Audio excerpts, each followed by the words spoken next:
On a longtemps cru que l'astronomie était le socle commun aux astrologues.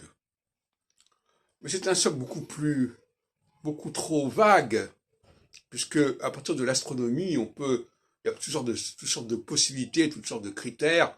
Quelles sont les planètes qu'on va prendre, quelles sont les planètes qu'on ne prend pas, quelles sont les combinaisons qu'on fait entre les planètes, les aspects, etc., etc. Donc ça ne peut pas servir. L'astronomie va au contraire favoriser la diversité des pratiques astrologiques. Donc il faut quelque chose de plus qui relève justement notamment du cycle des saisons, la division en quatre d'un cycle planétaire, et c'est ce que j'ai fait avec l'astrologie Exols. Et c'est pour ça que je propose que l'astrologie Exols, qui a le mérite de la simplicité et de la clarté, puisqu'on a des périodes de 7 ans en 7 ans en 7 ans, ce que n'est pas d'ailleurs le cas de l'indice cyclique. Et puis dans le cas de Barbeau, ben oui, son cycle Saturne-Neptune, c'est bien, mais enfin il y a d'autres cycles, etc.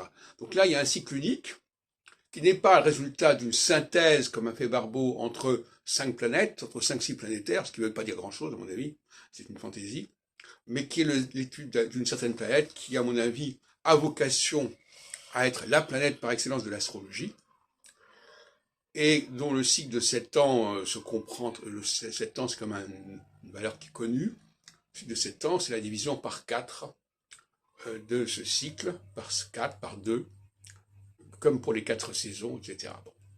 Avec des aménagements concernant la question de où commencent les cycles, comment ils se structurent, comment ils se divisent. Enfin, tout ça est assez simple.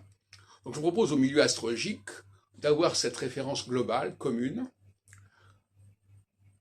et qui leur permet par ailleurs d'avoir une certaine diversité. C'est la question de la verticalité qui vient résoudre les problématiques de la horizontalité.